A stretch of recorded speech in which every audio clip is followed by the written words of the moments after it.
Welcome back.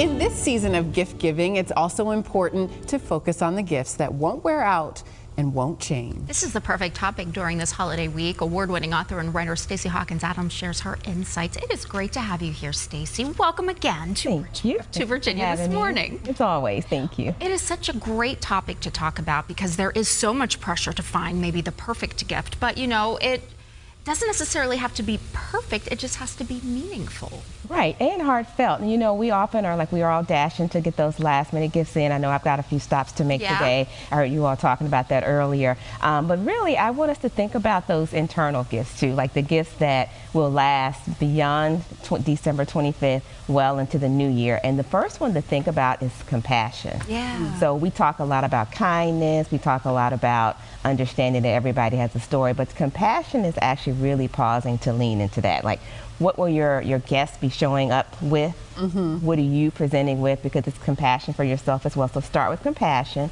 Think about telling the truth in love, because there will be those truth-telling moments, whether you play truth or dare or not.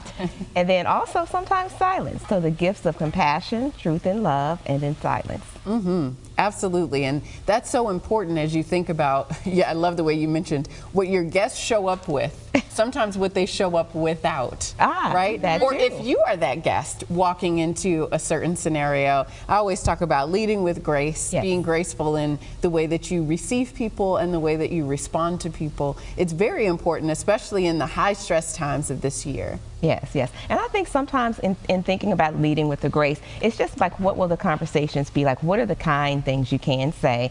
What are the meaningful things? What are the gifts that you can give through words? Maybe it's thanking someone that you've never thanked before. Maybe, again, sometimes it's the silence. Maybe it's holding the thought that you might normally share. Or if you have to speak the truth, and when I mentioned speaking it in love, maybe you do need to be said. Maybe something needs to be said, but how you say it can also indicate how people receive it, and how people receive it is where the gift can be.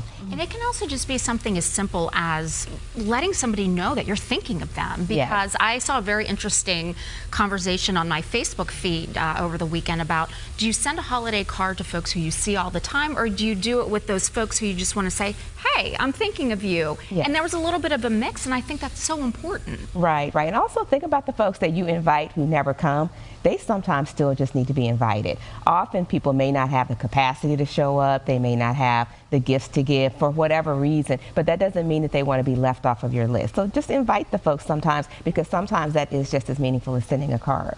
And sometimes those people who don't have the capacity to attend, or maybe even RSVP and let you know, they might be dealing with some grief, some things where they also need compassion and love. And maybe that's just a text message to say, hey, I'm thinking about you. I know this is a tough season. What recommendations do you have for people who might be helping to support loved ones who this time of year might not be the happiest? Yes, and I think, you know, you all know from our previous conversation, I've lost some close loved ones this year. So going through that season of grief yesterday, I have a friend, she just reaches out every so often, especially in December, for me to just say, hey, thinking of you if you need a phone call. And yesterday I was like, hey, are you still available for a phone call?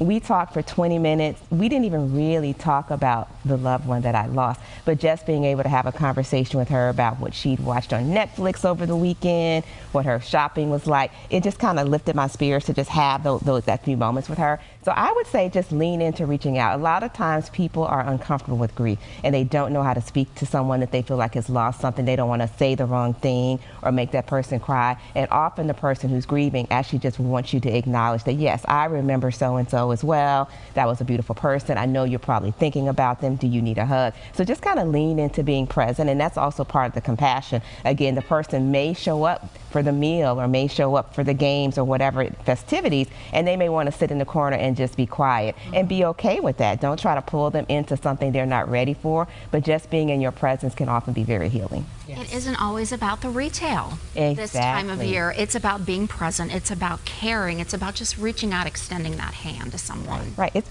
being love in action. Yeah, I love that. Love in action. That's really beautiful. Yeah. And this time of year, you really have to find other ways. You know, the gift giving, I have said, is not my favorite part of the season. My favorite part is really getting a chance to see those people, maybe those you haven't seen all year long, and to really celebrate in different ways. Celebrate your friendship, your love, celebrate the season at large, but not necessarily worrying about the gifts. Not worrying about the gifts, because the gifts are nice mementos, nice reminders if you've got little kids. Fun toys, but even now my children in their young adulthood, when they think back on the Christmases, they think about the fun games with their cousins, the hugs from their grandparents, the meals that we made together, not necessarily even their favorite toys of the season. It's not the stuff, it's the experiences always, and those that we surround ourselves with. Yeah. Making memories. Thank you for making so many memories with us this year, and happy holidays to you. Happy holidays. We're looking forward to the continuing of our Motivational Monday series with you in 2025. Stacy, of course, offers weekly Motivational Monday emails. If you're interested in subscribing, you can visit stacyhawkinsadams.com. That would also be a great gift to give someone. And stay with us. We'll be right back.